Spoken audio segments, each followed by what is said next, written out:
Today's maintenance day in the garage. I'm actually very excited to make this video. Alright, today we got some maintenance that we gotta do in the garage to the 250 and to the e-bike. The 125 and the 450 are gonna be staying untouched because the 125 hasn't ran in like 5 months, and technically this isn't my dirt bike. I don't know what my dad wants to do with this, so we ain't touching it. But it's a little drizzly out right now. We're obviously gonna work in the garage, but we're gonna roll the 125 and the 450 outside. So since it's cold, you guys might want to go to Moto Daily Apparel and buy yourself a hoodie. If you guys want to buy a hoodie, you DM me on Instagram or send me an email, and we're giving away discounts, so probably go do that.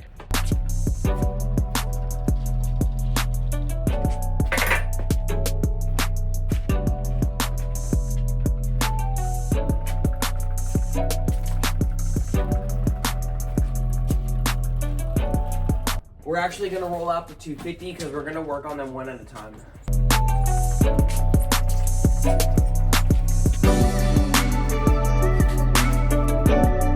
Alright, so as it goes for the e-bike, there's a few things we need to do to this. We need to grease the brakes, we need to fill up the tires, and we need to tighten any loose bolts that have came loose. While riding it, I take this bike off-roading a lot, so you never know what bouncing up and down, a bolt gets loose or something like that.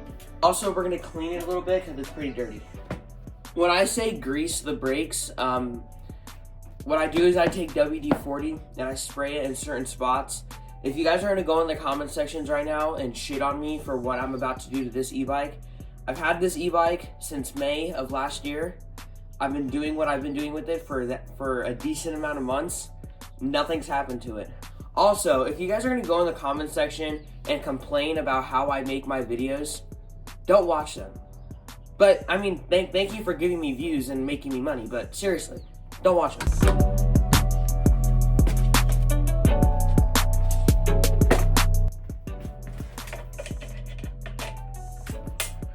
Now there isn't a certain PSI that I use when it comes to filling on my e-bike.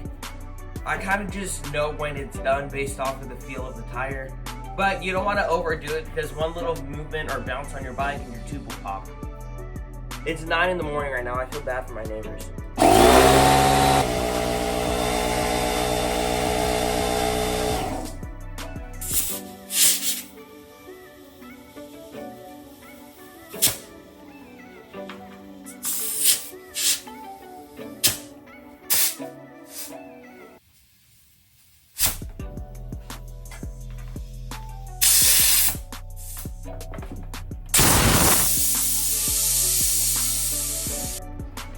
Now I will say this, when you do spray WD-40 near the sprockets and the brakes of your bike, you do need to be careful on where you spray this. WD-40 makes anything rusty, noisy, go away basically.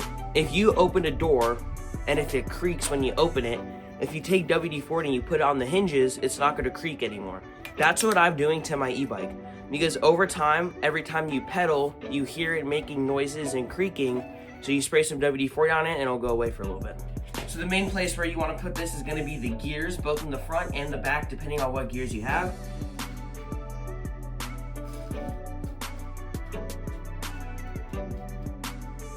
Gears.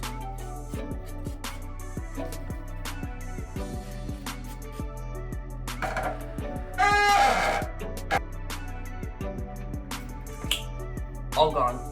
Again, I can already see you guys typing in my comment section, don't do that, don't do that. As long as you don't spray them in the wrong place, nothing will happen to your bike, I promise. So this portion of the video is sponsored by Crocodile Cloth. So I've been using crocodile wipes for quite some time now, and believe it or not, my favorite time to use them is with my e-bike. See, with an e-bike, it's typically not the best idea to grab a pressure washer and a hose down your e-bike. But when it gets dirty, you want to wipe it, you want to clean it. You don't want to clean it with Clorox kitchen wipes. So these are the Crocodile Auto Wipes. They sent these out to me to test out a while back, and I've loved them. And I use these things every day when I'm in the garage. So they're 10 by 15 wipes. They're super moist. They're always wet, and they're also really durable as well. Like I said, they're 10 by 15, so this thing is freaking huge. The main part that gets dirty on the e-bike is this bottom piece right here on the frame. You just take the wipe and it's gone. It's that simple. You also want to do the rims right here. And these things aren't just good for cleaning bikes. They're also good for cleaning tools, cleaning your hands. They're safe for your skin. So, they're pretty nice. Obviously, we're not going to be able to get all the dirt off because I'm just going to kind of rush this really quick and just get all the main dirt off.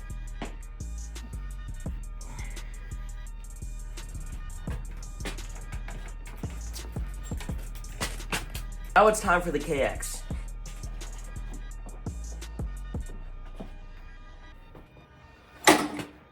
So the things that we're going to be doing to this bike is we're going to be lubing the chain, cleaning the air filter, and I want to try a new bar adjustment to see if it improves my riding. Also, we might check the oil. I don't know though. The first thing we're going to do is we're going to clean our air filter, which is in this compartment right here. Now you want to grab your socket wrench. This thing is pretty small. Well, I guess some would say it's average. We got to undo these two bolts.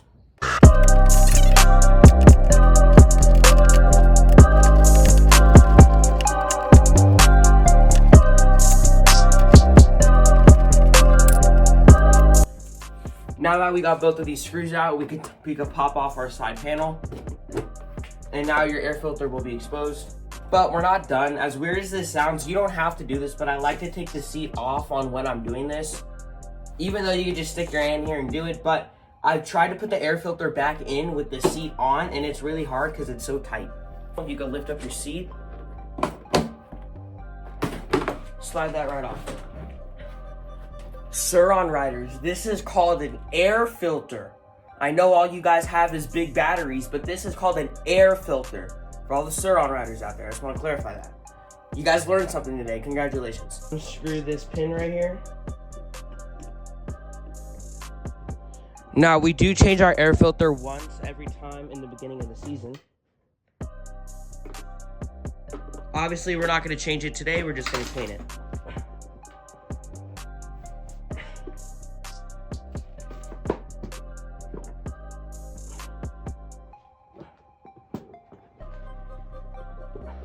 By the way, when you take, if you guys are doing this for the first time, it's gonna sound like you're ripping the air filter, but I promise you, you're not. It's just very sticky. Now the air filter is off, you can take this plastic piece out.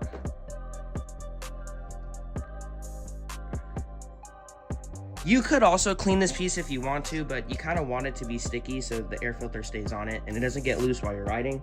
We're just gonna leave this on top of the bike. So I have a bucket down here. It doesn't matter how deep the bucket is, as long as the bucket is deep enough for the air filter to be submerged. That's how big the bucket is. It's really big.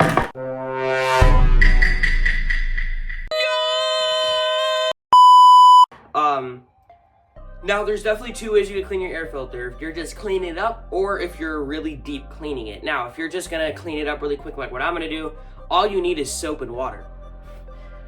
Obviously, there is other stuff you can use to clean this to really get a deep clean into this. I'm not a pro racer. My air filter doesn't need to be spotless. The bike will still run fine. All we need is our air filter, place that in the bucket, and you're gonna take a little bit of soap. Now, as I'm doing this, I will say this.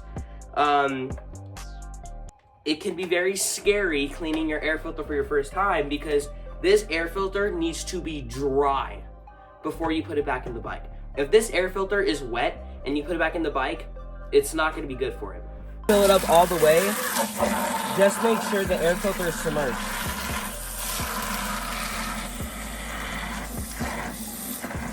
I recommend doing this outside of your garage so your garage floor doesn't get all wet. But while it's in here, you want to make sure to squeeze out all of the dirt and debris that's in the air filter. And yes, that's why you clean air filters, is to get out all the little rocks, the little sand, and just debris in general. So that way, when the air filter is doing its thing, there's nothing blocking it. Now you want to let this sit for about 10 to 15 minutes. Now we're going to open the pack out. We're going to grab our chain lube and we're going to lube the chain. But yeah, you should be doing every single ride. I do encourage it. Also, it is way easier lubing the chain if your bike is on a stand because you could just roll the tire. Or if someone's on the bike, it's just easier to get around the whole chain. So I'm going to spray some of this on top, walk the bike forward, and just keep going until we did the full circuit.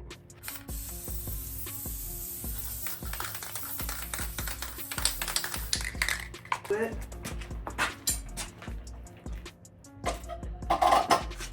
And by the way, you know what you already did because it's going to be wet.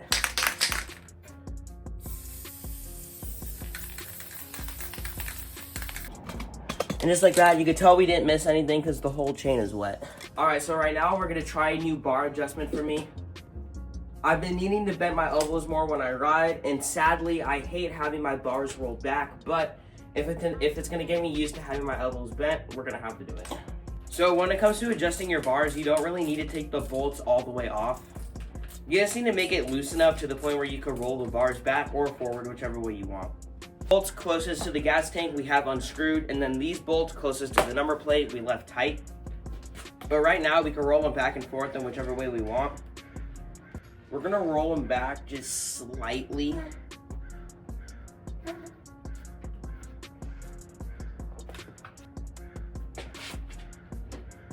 So once you have the bars where you want them,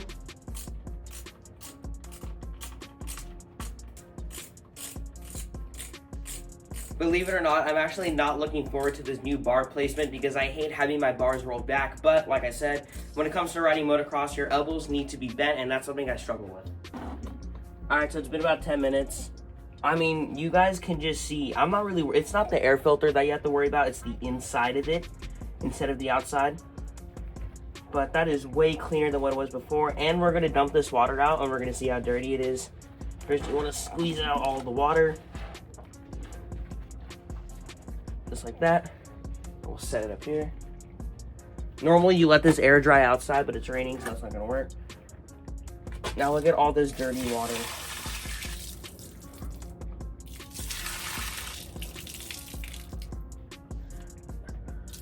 I don't know if you could even tell that on camera. Like, look at the inside of the bucket. That came out of my air filter. Like I said, you really need to make sure this thing is dry before you put it back in your bike. We're gonna wrap it in a towel and just squeeze the hell out of it. Now we're just gonna let this hang on the handlebars. So all we have to do is put the air filter back in. So while that is 100% air drying, making sure all the water's out of it, let's clean up.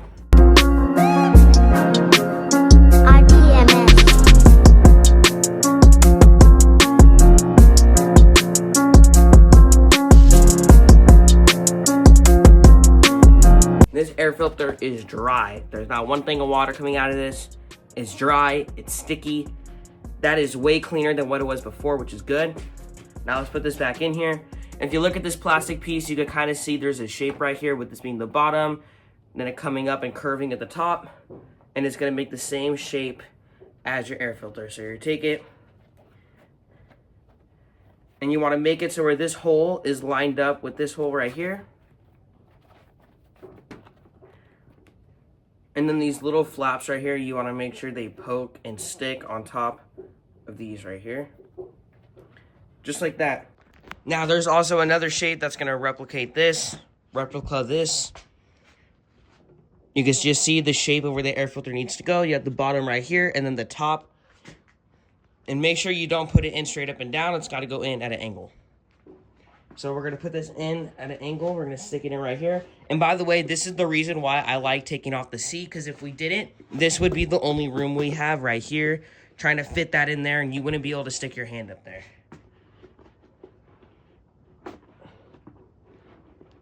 Now that we have that in, you want to make sure it is aligned.